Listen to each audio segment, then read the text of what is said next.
Well, hello, everybody, and welcome once again to the 9 Minute Podcast. I'm your host, Dr. Scott Packer. Thank you very much for joining me for the next 9 minutes.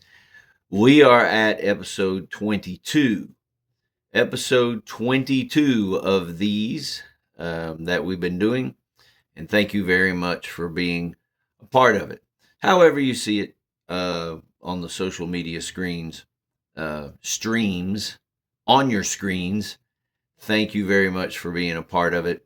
And as always, I'm hoping that something is said that will encourage our hearts and cause us to hope again.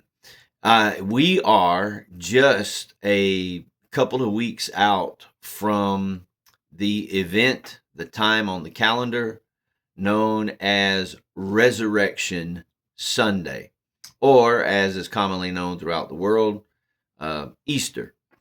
And it is a celebration of it's a celebration of a lot of things as far as our environment and our cultures and our community goes. It's a celebration of spring. Things are changing. The cold is supposed to be going away, and the newness is here. The fresh air is here, the warmer days and more satisfying temperatures. That's the goal of it, though. Although things are changing so much now, it's hard to know what season we're in. And depending on where you live, you can have all four seasons in a week. But the idea is this is spring, and that's the reason why there's such a celebration with the bunny rabbits and chickens and people hunting Easter eggs and all of that. And there's nothing on the surface that's incorrect about being a part of that. If that's something that you do, many places do Easter egg hunts and Easter breakfast and Easter brunch and all of that. And here you go. That's part of it. But then we know on the spiritual side of things, especially for those of us that are people of faith, that Jesus Christ, it is the representation of the resurrection of Jesus. Now, not everyone believes in the resurrection of Jesus Christ. And then those that do believe in it, there are a number of different ways that people look at it. And I've had many discussions with people. And this is a good place to tell you a story where I actually got in trouble. Trouble with some hefty religious people. So I was having a conversation and I was basically sharing this story with some people that are religious leaders. And I told them that I was talking to a fellow one time, and we were talking about the resurrection of Jesus. And he told me flat out, he said, well, I have different ideas and thoughts on that. And I said, well, I'd love to hear what they are.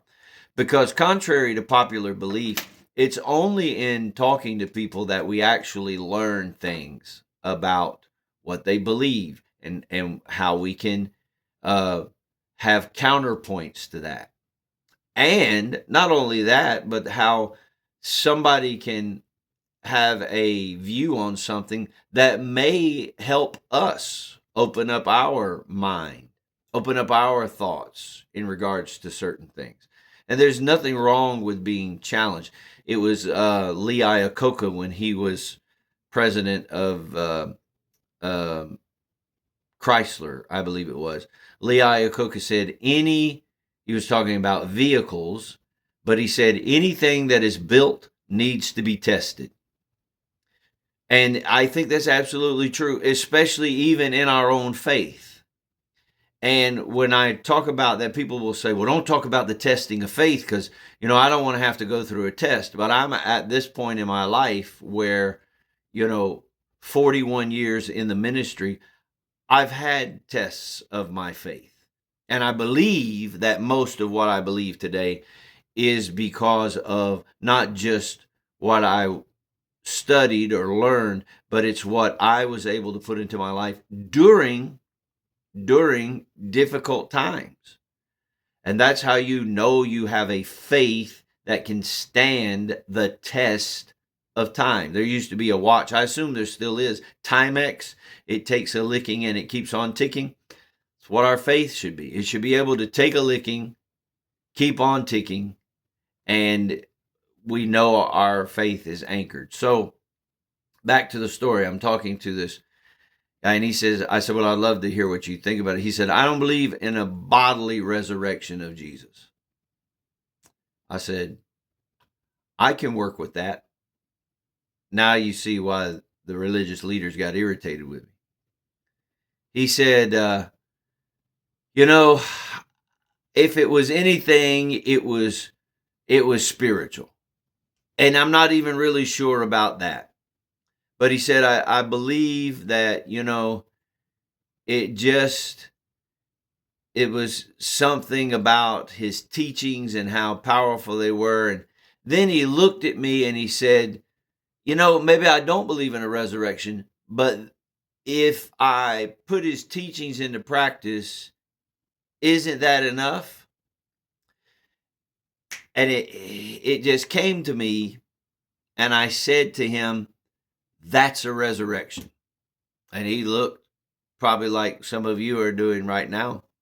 And he said, what do you mean? I said, if his teachings, you study them and they change your life, and you're putting them into practice today in your life, 2,000 plus years after his death, that's a resurrection.